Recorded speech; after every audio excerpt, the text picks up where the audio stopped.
Trump landing in Iowa moments ago to kick off the 250th celebration of America's founding. Thousands are waiting for him in Des Moines.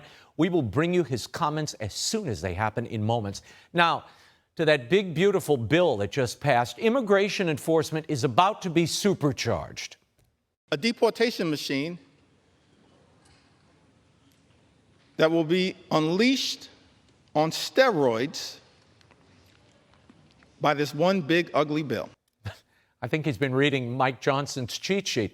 That's exactly what 77 million Americans voted for. Under this bill, more than $150 billion is going to ICE. There's money for the border wall, detention facilities, staffing, surveillance, and so much more. Here to weigh in, Charlie Kirk, founder of Turning Point USA. Charlie, this puts ICE at having a budget larger or much larger than the world's militaries, including Russia. What happened today as a result of this bill's passage?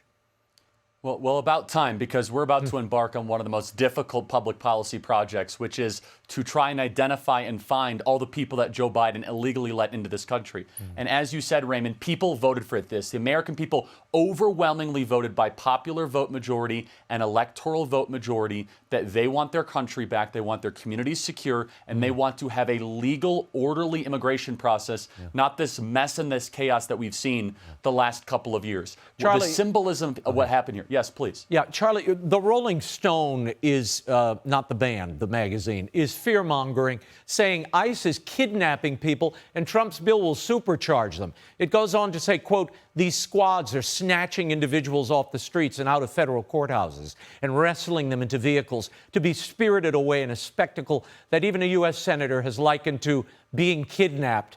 What do you make of the kidnappings, given the child trafficking and the kidnappings that we saw under Biden's open border policies, Charlie? Well, absolutely, yeah. And they've been completely silent on the southern border being turned into one of the greatest abuses of women and children over the last couple of decades. But honestly, they should find one American citizen. Just find actual one American citizen, tell us their name, that has been wrongfully deported. Just find us that citizen, and then we'll say, okay, that shouldn't happen. No, instead, they're trying to fearmonger, smear, and slander what is happening of enforcing the law. I know that this is an unknown concept for the left, or what they want to defund the police. They're big on the rise of Mamdani. We have federal immigration law for a reason, 8 U.S.C. 1312, amongst many other federal laws. And finally, the American people can get what they voted for. And remember, immigration is national security. There are unknown amount of sleeper cells, unknown amount of people in our communities that Joe Biden let in that are on terrorist watch lists. ICE will now have the resources necessary to find them, identify them, and deport them back to their country of origin. Charlie, before I let you go, I have to get into this. Today I spoke to young people on the streets of New York, and we talked about whether it was appropriate to turn July 4th into a protest.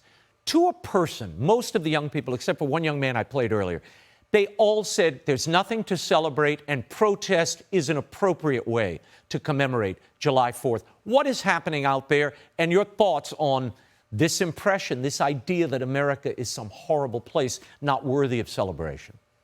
Yeah, America is the only country where even those who hate it refuse to leave. That's how you know you live in a great country. But two quick thoughts on this, Raymond. Number one, that explains the rise of Mamdani. Those type of people that you're talking to on the streets of New York. They're resentful, they're bitter, they're arrogant, they're prideful, and they find themselves a vehicle in Mamdani to express that politically. But number two, can we also just reiterate with that backstory that you shared, Raymond, how amazing it is that President Donald Trump won the youth vote in so many of these states. He was able to win the youth vote with so many of these young students that hate the country. Everyone should have a wonderful Independence Day, and I still believe the future is bright. And Charlie, you've got a big conference coming up with students, and where there's a vacuum or where there's a negative, the positive inevitably sweeps in. So I would say This has also fueled the rise of Turning Point as well. Charlie Kirk, thank you for being here. Happy July 4th. Hey, Sean Hannity here. Hey, click here to subscribe to Fox News YouTube page and catch our hottest interviews and most compelling analysis. You will not get it anywhere else.